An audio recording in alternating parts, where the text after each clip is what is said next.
This video is brought to you by NVIDIA, delivering cutting-edge graphics technology like DLSS 4.5 and path tracing. For games like 007 First Light, NVIDIA tech delivers the highest frame rates, most immersive lighting, the sharpest image quality, and maximum responsiveness so that you know you're experiencing the game the way it was meant to be played. Click the link below or stick around to the end of the video to learn more.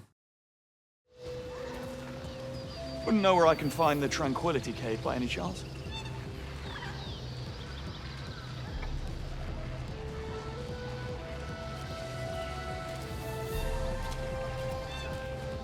Thanks. I think. Ever since Hitman existed, we all kept saying to ourselves, man, imagine if IO got their hands on the Bond franchise. Imagine what they could do with that. And then, all of a sudden, it happened. IO announced a rights deal with Amazon, and sometime later, 007 First Light was revealed. A new spin on James Bond that puts you in his shoes at a time when he still might have worn sneakers instead of leather loafers. This is Bond as you've never seen him before, young enough to not have to worry about chronic back pain. The big question you likely have coming into this review is, did IO pull it off? Did they make for us the Bond game that we always imagined they would if they were ever handed the keys to this franchise?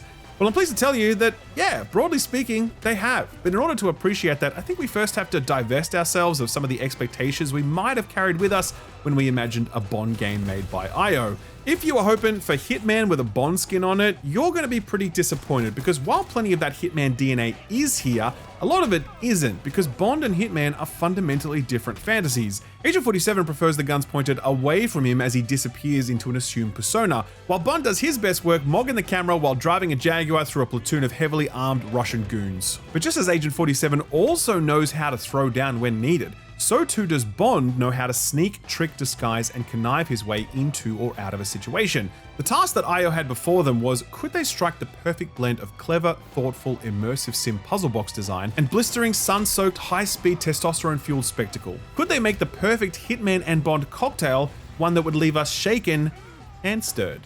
Sorry, just couldn't resist that one.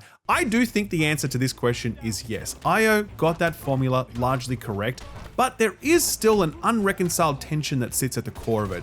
By never being able to fully commit to its immersive sim elements or its action elements, both parts of the formula leaving you wanting a little more than they're able to deliver. For fans of Hitman, it's likely that First Light's puzzle box levels may feel less reactive, sophisticated, and immersive than you're used to. Similarly, fans of more straightforward cinematic action games may tire of these lengthy im-sim segments and yearn for more action than First Light is willing to deliver.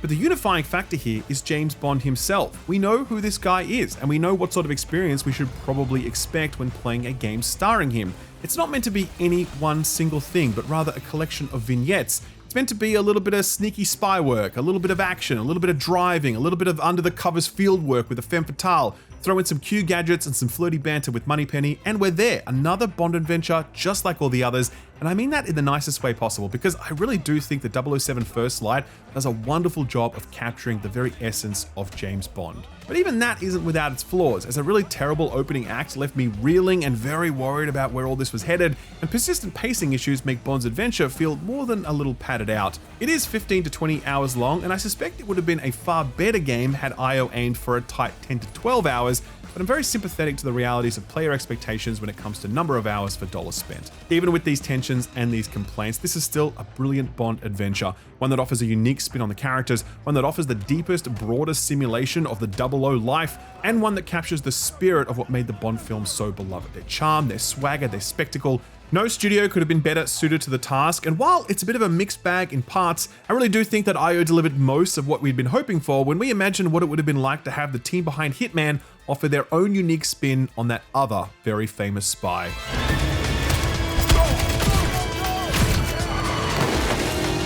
Easy girls, plenty of meat for everyone.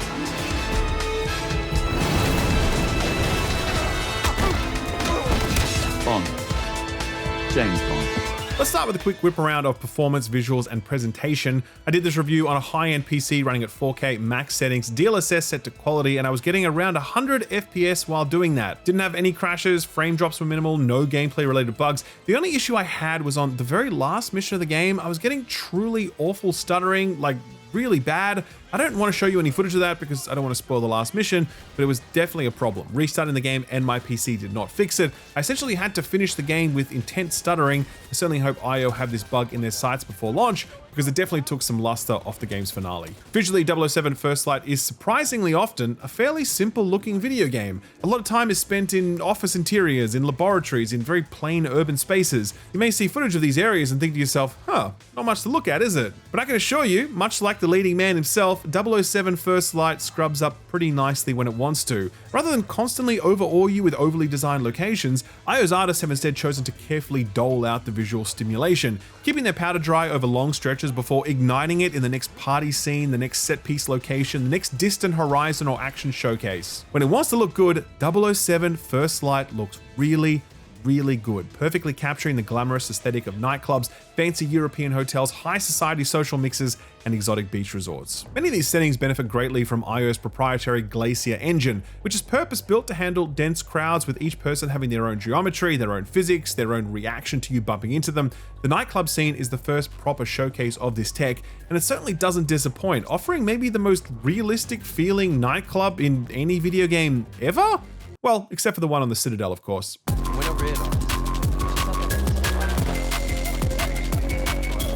Similarly, the Society Mixer at the Art Gallery later is a fabulous showcase of the power of this tech, since this entire space is yours to move freely through, bumping into folks and overhearing their chit-chat as you do so. Oh, Sir Nicholas's speech is coming up.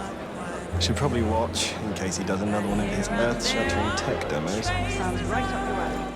I think my favorite location in the game is actually this one, a secluded resort set in Vietnam, reachable only by boat, one that caters to the super duper rich only. Just a really beautifully designed space that felt like such a perfect playground for Bond and his antics, and I think that's something that First Light really nails actually, because when we watch Bond films, we sit in the cinema and we go, oh, wouldn't it be nice to go to that place? In the interactive form, we're a step closer. We're not literally there, obviously, but we can decide how long we might linger on a setting sunset. We can feel these spaces a little more as we take them in at our own pace. We can poke our nose into a corner just to see what's there. The same way that Assassin's Creed games provide a sort of virtual historical tourism, First Light provides straight up virtual tourism, and none of the previous Bond games have been able to do this because they've never been able to look anywhere near this good.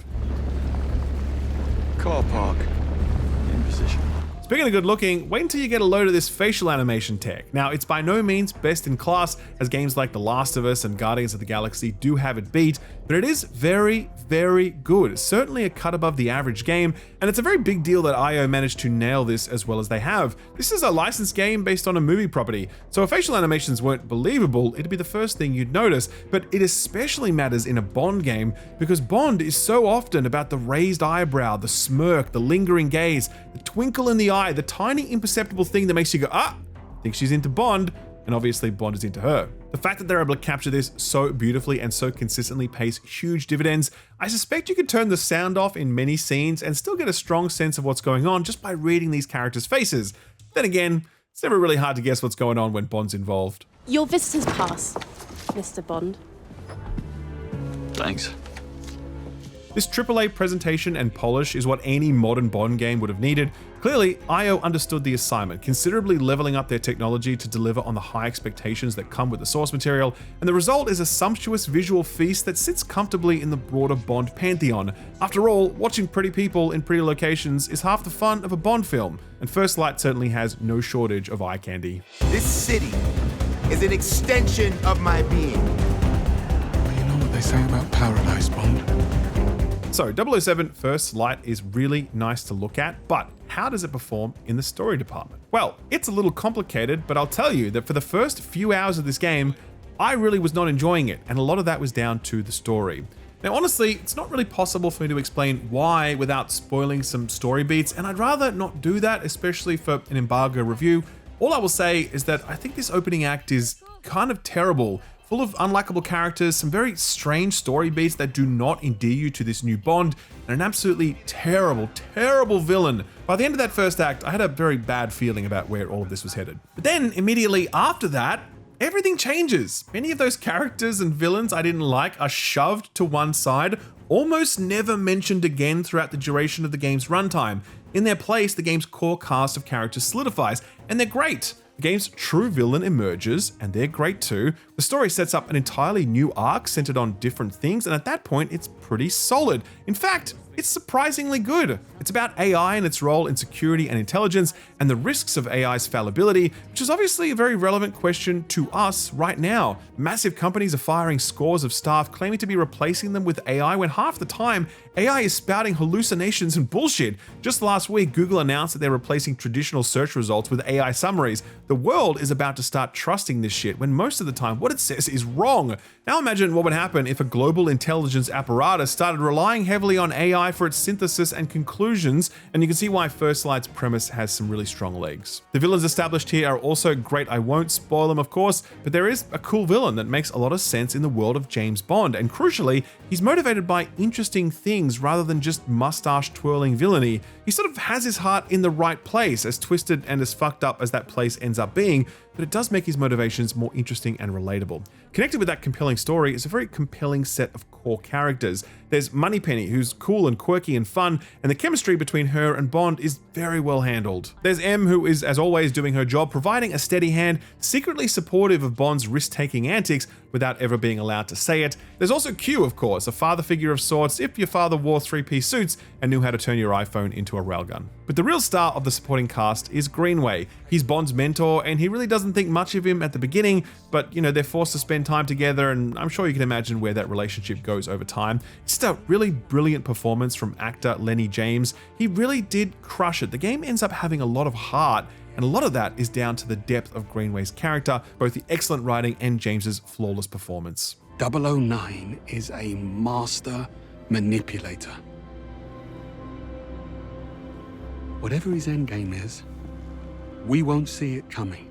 But luckily, the standout performance comes from the man himself, Patrick Gibson as the newly minted 007, and oh my god, listen, if we don't get another one of these games, I'm going to be devastated, because this Bond is absolutely fucking perfect. It is crazy how good this guy is in the role. 26 years old, cheeky grin, twinkle in his eye, handsome and he knows it, but he knows how to handle it. There's an inevitability to Bond's charm, and the only way that that doesn't grate is when it's delivered with the right amount of subtlety and elegance. The world wants to give him a free ticket, and he knows how to cash it with style, never being crass, never being assuming. There's no humility to Gibson's portrayal of Bond, but there's also no arrogance. It's a very charming and disarming form of confidence and bravado that you can't help be won over by, and that makes it very easy to believe when the world is won over by him. That, I think, is what makes this kid such a great Bond. He's got just the right touch. He really does. I absolutely loved him in this role. Io's casting couldn't have been more perfect.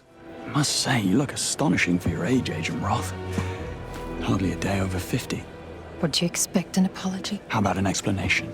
First Light's opening hours are very awkward and head-scratchingly disconnected from the rest of the game, but it does eventually settle into a very authentic feeling Bond adventure. You've got the exotic destinations, you've got the high society living, you've got the evil mini-bosses, you've got Bond meeting some sexy woman in a bikini and then bedding her 15 minutes later. Even I was surprised at how quick Baby Bond works. It has it all, man, all the Bond juice you could want. That's why, for Bond fans, this is an absolute must play, because I think you're going to get a real kick out of this rendition of this character. And for those of you who have little affection for Bond, well, I'm sure he'll win you over just as quickly as that woman in the bikini.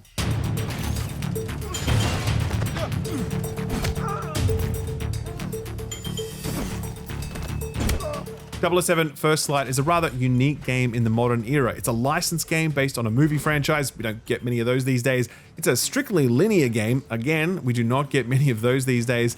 And it's an immersive sim, a genre that simply refuses to die no matter how many times its obituary is written. Structurally, yes, this is a strictly linear affair. There is no hub, you do not choose missions from MI6 headquarters and then head out. There's no walking around the streets of London or anywhere else. You'll watch a cutscene telling you you're headed to Vietnam, and the next shot is you riding a boat in Vietnam. And that linearity sits very comfortably in the world of Bond because it allows IO to tell the story that they want to tell using the locations and camera angles that best serve the story.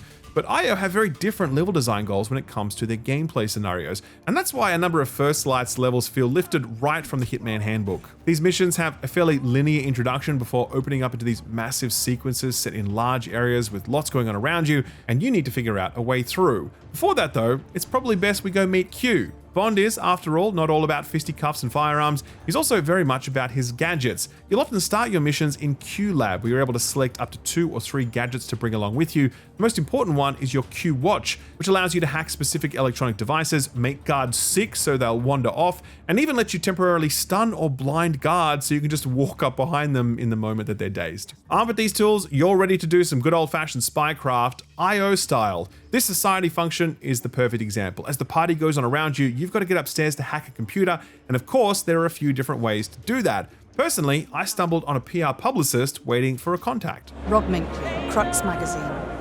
No, he's not here. That's why I'm calling you. Actually, Mike Chaxfield from the Bulletin is here, I'm told. If Minkley doesn't appear in the next 10, let's find him, give him the exclusive. I do the obvious thing and I pretend that I am the person that she's been waiting for. Mike Chaxfield. Oh. I thought you'd be older. Sorry to disappoint. She tells me I need to get a camera and a press pass, and here's where the fun really begins. The press pass is laying at a nearby security desk, but they don't seem to be too willing to hand it over. Luckily, my Q Watch can be very persuasive.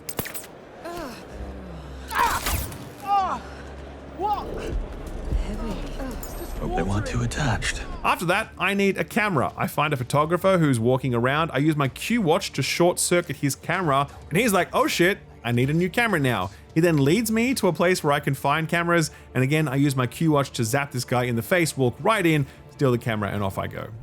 My eyes! That's just not possible. Minkley's here. Because I'm the restaurant critic of the London Review, like I just told you. So on the one hand, this is clever in that I do need to explore my environment for solutions and utilize my gadgets to get things done. On the other hand, you probably watched this gameplay and thought to yourself that it looks kind of goofy, and honestly, yes, it does. This is actually one of my complaints about the game, the fact that Bond can just stand right there in front of people, bring his watch up, press a button, blind them, and then he sort of just gets away with it. It doesn't look or feel quite right. It seems a bit silly. I would have much rather there be a requirement for you to be out of sight when these things happen, a little bit more immersive. Regardless, that's how this stuff works. But of course, what I showed you there was just one of the ways to get upstairs. Like any good immersive sim, there are a handful of ways to accomplish your objective. I found a vent that would also take me up there. I know there was a staff passageway that worked as well. There was probably at least 1 or 2 other paths forward, and I suspect that one of the reasons someone might want to replay First Light is so they can explore all of these alternative routes thoroughly. Having said that, neither the gadgets nor the level design feel particularly sophisticated, and I can't imagine that hardcore sim or Hitman fans are going to feel very tested by this stuff. I suspect that IO had a pretty clear view of who their target audience was for a game like this, and they probably rightly guessed it's a different audience to the one buying Hitman World of Assassination and seeking that deeper, more demanding, more complex version of sim gameplay. As such, I do think it's important to go into First Light with the right expectations. It is an immersive sim, but it's sim light with a focus on approachability and perhaps a few corners cut when it comes to immersion. Perhaps my biggest complaint about First Light, other than its opening act, is around pacing, and these immersive sim puzzle-solving segments seem to be caught in the crossfire when it comes to this game's runtime. See, it is a 15 to 20 hour experience, and that very easily could have been a 10 to 12 hour experience had IO been willing to trim the fat and keep things moving. But in the modern era, a very large segment of your audience won't fork out for a linear 10-hour experience that doesn't have the words Resident or Evil on the box. As such, I'm sure that IO felt some pressure to get this runtime up, and rather than add more action sequences, we're asked to wander around office buildings looking for keys, or through slightly different looking office buildings looking for different keys. During these sequences, the exposition pours forth from your earpiece, but much of it feels like chatter to break the awkward silence rather than things that truly needed to be said. Some of this would have been alleviated had First Light had a better, more interesting gadget economy that would open up new gameplay opportunities as you progress through the story. That doesn't really happen. You get almost all of your gadgets right off the bat, and the few new ones that do unlock later have more utility in combat than in boring walk and talk sections. That goes back to that earlier criticism of the sim elements here being a little undercooked, and yeah, I think they are overall. We could have done with some more gadgets, a little less goofiness when using them, and fewer segments where it felt like we were going through the motions. But even with these issues, this whole package still hangs together because spycraft is just one part of the Bond fantasy. There's also the story, and the characters, and the locations, and the car chases, and the combat. First Light may not live up to Agent 47's high standards, but it was never really a fair measuring stick to apply when Bond and 47 have very different MOs. For Bond, spycraft will only get you so far, and then it's time for the fun stuff.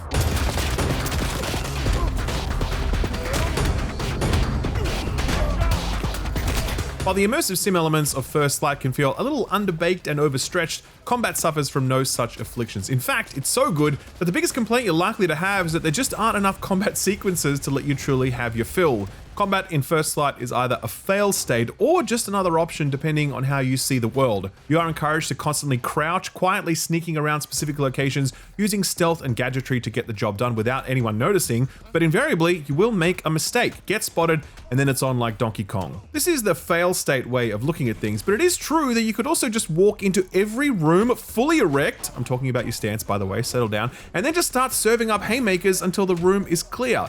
In that sense, combat is a choice that you can make whenever you like, and there are very few situations where the game actively punishes you for making that decision. In these scenarios, you're largely relying on your fists, since you can only draw a weapon when you're granted a license to kill, and that only happens when an enemy draws their weapon first. Bond is, after all, a gentleman and a fair sport, and far be it from him to bring a gun to a punch-up. Melee combat in First Light is highly intuitive. We might incorrectly diagnose it as simple, but only because IO have put so much work into it to make it feel so intuitive. Much of it is that classic Arkham thing of goons standing around you in a circle, taking turns swinging at you while flashing a certain color so you can parry or dodge their attacks. Much of it is about you mashing the punch button when an enemy has their guard down. Soften them up enough and a takedown option pops up, and it's good night, sweet henchman. All of that stuff is straightforward, but there's a hell of a lot more to it when it comes to things like vaults, grabs, and charges, because each of these maneuvers is highly contextual. See, what IO have built here is a melee combat model that works in harmony with your surrounding environment. If there's a wall nearby and you grab an enemy, Bond will slam that guy's head into the wall to KO them. There's a rushing attack that sees you charge straight at enemies, pushing them back until they eventually hit some geometry. The vault attacks are particularly cool since they let you seamlessly slide over objects to quickly and easily leave enemies staggered. He's making a run for. He got me! This environmental sensitivity is the secret sauce that makes First Light's combat so good, because it obviously adds mechanical depth, but perhaps more importantly, it just looks fucking cool. And it's how punch-ups should look in a James Bond video game. IO really knocked it out of the park here.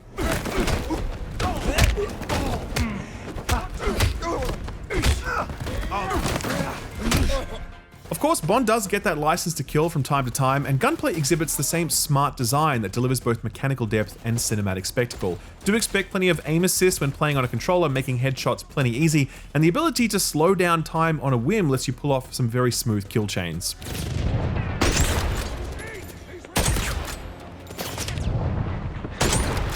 You'll notice that headshots on unhelmeted enemies are, in fact, a one-shot kill, and that isn't the only way the game rewards precision targeting. For example, shooting at a target's leg sets them up for an easy melee finisher, while shooting the gun out of their hands leaves them momentarily stunned. He hit me! No matter which way they drop their gun, their loss is your gain, since the only way that Bond can keep trading shots in a firefight is by picking up the weapons and ammo of enemies he's taken down. This actually mirrors one of the best features of another licensed movie game starring a charismatic ladies man, Indiana Jones. In that game, Indy had to constantly pick up new weapons as he went because that's what he did in the movies. Here, it's actually better because Bond has all these sick animations allowing you to seamlessly kick up weapons with your feet so you can grab them and immediately start firing. Together with this environment-sensitive melee brawling, First Light's combat has a beautiful, fluid momentum that plays as good as it looks.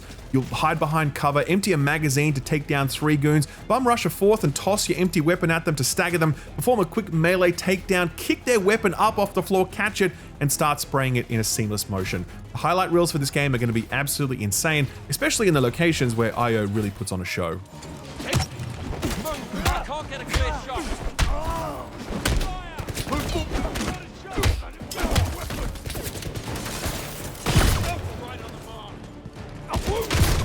I do think though that these balls to the walls combat moments are a bit rarer than I would have liked. In a game that runs for 15 to 20 hours, I reckon full frontal weapons-free combat only accounts for about 2 to 3 hours of that runtime. The rest of it is cutscenes and level exploration and the im-sim stuff that I mentioned before. I get why that balance exists in the way that it does, but I would have liked just a little more. Luckily, I can get it outside of the main game in these tactical simulations, which is an entirely separate game mode that provides VR training sims for Bond, complete with its own currency so you can unlock more missions and upgrades as you go. IO said that they plan to add more of these missions post-launch, which mirrors the work that they've put into Hitman post-launch. I don't expect it will end up being quite as expansive as the world of Assassination ended up being, but I'm pretty certain that in 2 years this menu of content is going to be a hell of a lot fuller.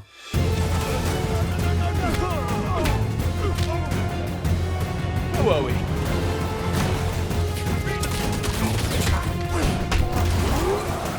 So that's 007 First Light, and you might be reflecting on all the cons I've listed in this review and be thinking to yourself, did IO really deliver the Bond game we were hoping for? And I come back to what I said in the intro. I think, yeah, broadly speaking, they did. Though where something like the Indiana Jones games seemed to effortlessly capture the essence of indie, First Light eventually gets there, but it does have a few missteps along the way. The first act is really rough and sets up co-stars and villains and events that seem totally disconnected from the rest of the game. When the plot moves past that awkward opening act, it does find its stride, but there is certainly some stumbling to get there. The spycraft side of the Bond fantasy is a touch undercooked here, especially given the pedigree of this studio and what we might have expected from them. The gadget economy is a little limited, and the number of drawn-out walk and talk sections puts further strain on these already stretched game systems. And as for combat, it does feel like the game could have done with a little more of it, and with that balance would have come both better game pacing and more time spent with one of the game's best features. But look, here's the thing about reviews. In listing things that do and don't work, it's the classic forest for the trees thing. Drilling down into the one or two things that fall short can place disproportionate weight on them. Yeah, I didn't like the opening act, but the rest were great. Yeah, I thought the spycraft stuff was simple, but it was still fun. Yeah, I would have liked more combat, and that's because combat is actually really good. More than that though, the reason why I think IO pulled it off is because Bond is that mix of a little bit of everything. A bit of intrigue, a bit of suspense, a bit of action, a bit of spycraft, a bit of globe-trotting, a bit of betrayal, a bit of villainy, a bit of heroism, pull back to wide shot, Bond and the Lady du Jour kiss, credits roll. IO didn't get every part of this package right, but I think they nailed the most important part, putting you in the shoes of this newly minted 00 agent and letting you live out another thrilling Bond adventure. It really is as simple as that. If that appeals to you, then this is an easy day one purchase, but if you're less invested in this character, then this may be the sort of game you grab down the line when some more content and some discounts have rolled through. Personally, as a sucker for Bond, I really enjoyed it, and whether you grab it day one or much later, I do recommend it.